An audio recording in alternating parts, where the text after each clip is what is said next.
You know, a typical November game, there's some things that I'm really excited about. Number one, that we did well tonight, and some things that I think we learned about our team. November is a month of learning. Players are learning, they're learning each other, they're learning our system, but the coaching staff is learning on what combinations of players work well, who can do what we need to teach and do a better job of as we move towards other parts of our schedule. So, you know, I'm happy we were able to play Kadeen a little bit. The reason that I played him was the injury that he has. He's not going to get further behind. He's not going to take a step backwards by going out there. If anything, it actually is almost a form of rehab. And I think every couple of days he'll continue to be closer to 100%. Clearly he wasn't 100% tonight. So we gave him a try, and then when the lead got big, we kept him out of the game. Although I was tempted to put him in the game because we clearly needed somebody to guard McKnight, number 11, who is one heck of a player. He had 20 against us in the second half.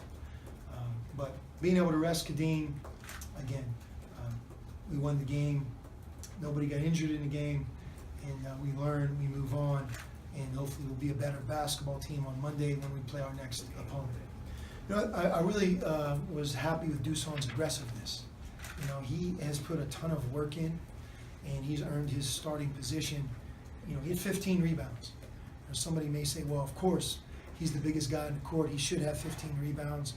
I would just say then, would he have gotten 15 rebounds a year ago in this game? No way. So I think, you know, again, confidence is a big thing. Game experience, there's nothing like it. For him to be able to go out there and rebound 15 times in a game, get 10 defensive rebounds, it's a great thing for him. And he scored like we've come to expect him, so 13 points and 15 rebounds. I think that was about as big of a highlight as we had. And early in the year, no matter who you play, you always worry about turnovers. And we played the whole second half with 1 turnover, and we played the entire game with 7. I think this year's team is a team that can play 40 minutes with single-digit turnovers, and that's a big difference from a year ago. That's one of the things a year ago that hurt our team. So it's good to see us be able to do that as well. Is that just because you have better ball handlers, you think, this year? Or? Yes, we have more guards, playing a little bit of a different style. You know, with Lowry and Keanu, both guys are very mobile. And I think just really even our big guys, Chance and Duson, they do a good job of valuing the ball, making good decisions. And we as a coaching staff are trying to really look at that, to put our guys in good position to not turn the ball over. But it always comes back to them. You know, Parker, there are a few things that I wish he would have done better tonight, but 0 turnovers in 30 minutes from your point guard is outstanding. You know, getting the ball close to the basket, whether we're driving it, offensive rebounds, throwing the ball in the post, we want to do that. I think that's something that we're well aware of, is how many free throw attempts we get per game. Are we aggressive? You know, 26 free throw attempts. I think you guys have seen us shoot now. We're a very good free throw shooting team. So not only getting there is important, but we make them once we're there. So, you know, 22 for 26. We have a number of guys who shoot a good percentage from the line.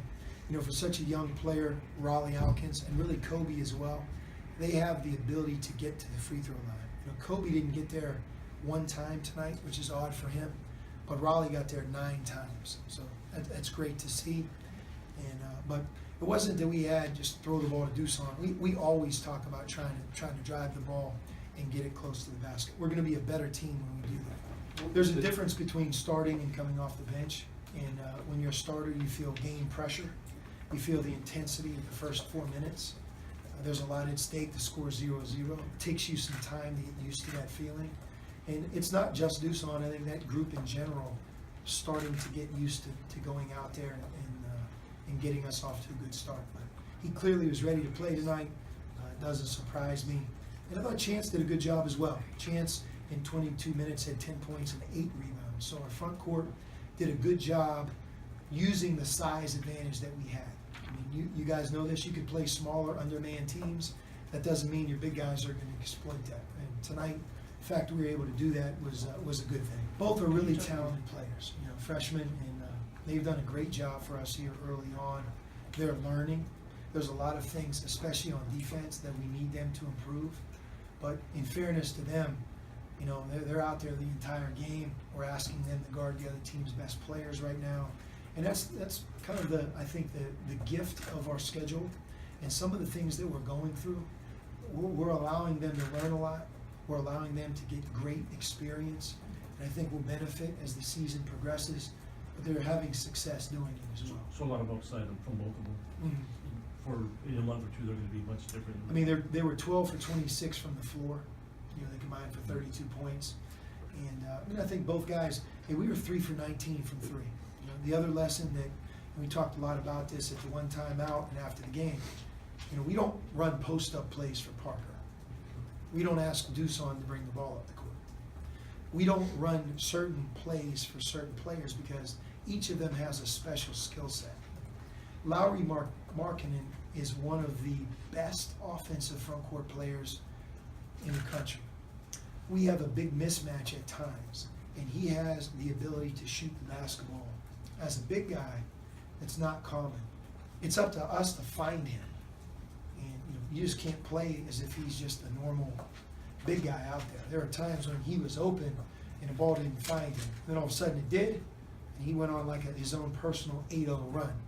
But learning his value on offense and allowing other people to play off of him, and that's our responsibility as a coaching staff, his teammates, and then, Lowry's efficient. He's not going to take bad shots. And that was about as easy of a 22-point night as I've seen.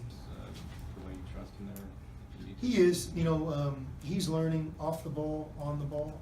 Even when he's not what you would consider our prototypical point guard, I mean, he's using ball screens. We have him in a role right now, a lot like we had with Nick Johnson. Although you didn't call Nick a point guard, it was almost like having a second point guard out there. But Kobe's learning how to play college defense, and it's not easy for a young freshman to guard a guy like McKnight. I know he plays for Sacred Heart, but I'm here to tell you, he came in the game averaging 26. He left the game averaging 25 and a half. He scored 20 in the second half against us.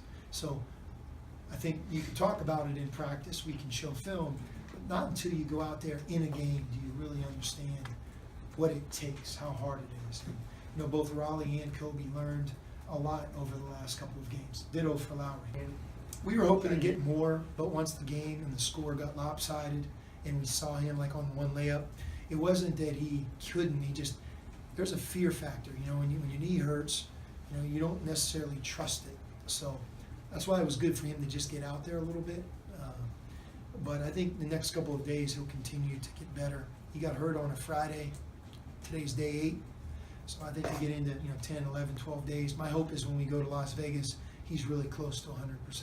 Fear factor from your end or his end? His end, and I'm telling you, when you're around Ray and you watch something happen to Ray, your knee hurts, it's not like you liked what you saw. So I think he's a little bit tentative, but structurally he's fine.